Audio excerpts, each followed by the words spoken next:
So, hello mga ka-electrical, no? Ito yung aparato natin. Yan. Okay. So, wala talagang only aircon. Yan. So, ito, ang aparato ko rito is 3,000 watts. Then, ang battery ko, dalawa pa, no? 12 volts, parallel connection yan. Then, ito, makita mo, yung load ko is 427 watts. Okay. Then, yung battery ko, naging 12.9, no? So, pag wala itong load, 13.2. Okay.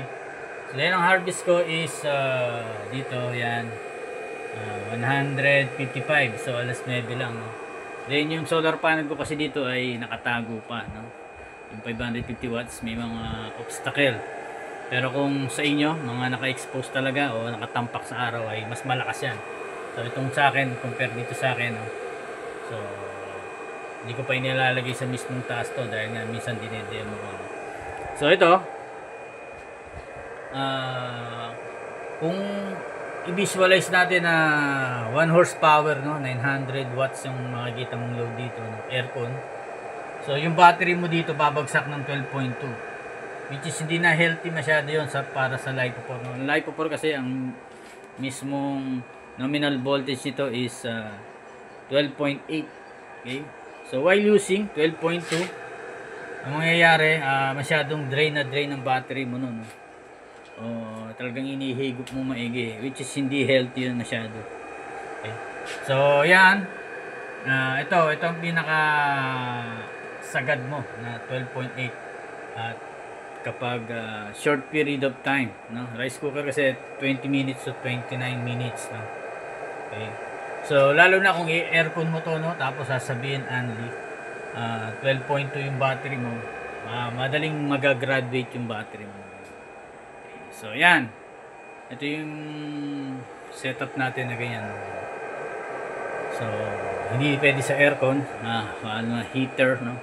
So, rice cooker, pwede nga. Sabi ko, yung mismo 350 watts yan. Or lower. 300 meron na. No? Kung i-800 ko to, sigurado bagsak ang battery ko. No? Pero possible nga yun. Kung yung battery mo ay full charge na 14 volts. Ayan. So, pero ito, ayan, yan ang ideal load.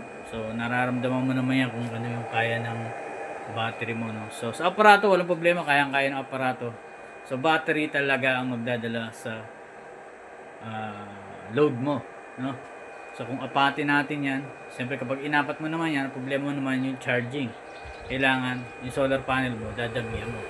Which is, itong aparato natin ay 12 volt system lang. Kaya pwede sa isang solar panel na 720 watts. Okay. So kapag tin-24 natin to, pwede, no? Pwede natin 24 to. Si-series natin itong battery, magiging 24 volts. Then itong MPPT natin ay at his kasi nga compatible siya sa 12, sa 24, 36 at 48 volts. Kasi setting mo lang yan dyan sa mismong parameters niya. Okay. Then, ito namang inverter natin, tsaka relay, papalitan natin yan kasi nga ang inverter ko dito is 12 volts input, pati sa relay, 12 volts input din yan. Okay. So, dito sa LVD natin ay at least lang yan. Kasi pwede siya sa 12 volts to 36 volts. Pero pag 48 volts, so, palitan mo na yan. Okay. So, yan. So, itong multifunction meter natin, no, yan. Kita natin dyan yung voltage na 227 volts, no? Which is, mas maganda yan. Voltage na AC ay 220 talaga. So, medyo mataas pa to. Then, ang wattage yan, reading na 427 watts. Then, ampere is 1.8, no?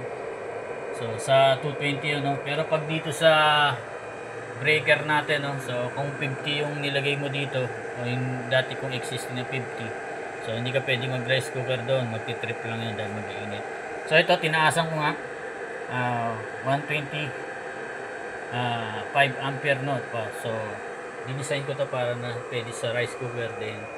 May e-bike nga tayo, kaya pinalitan ko yung breaker. Kasi yung breaker na 50 ampere, no? ay nagtitrip dahil sa 255 watts na charger ng e-bike. So fix yun. So siyempre 8 hours mong i-charge eh. Although meron akong issue doon sa mga e-bike natin, no? Mataas yung voltage masyado. Kaya siguro nakikita ko yung mga ibang battery ay nag-bloated, no? So pero papakita ko rin sa inyo isang beses, no? So ngayon ito rice cooker natin 350 watts. So good yan. Walang problema dyan. Okay, so hindi nag-iinit, no? So sa mga breaker natin, no, at least 25% lang gagamitin mo, pinaka max. So yun ang obserbahan ko sa mga breaker sa DC. So ito tumatakbo dito, amperahe nito. So compare mo dito sa 427 watts, dito sa AC is 1.8 lang, no, ampere. So wala pang 2. Pero pag dito sa DC yan, so i-divide mo yung 427 watts. So mahigit kumulang mga 40 watts yan, no?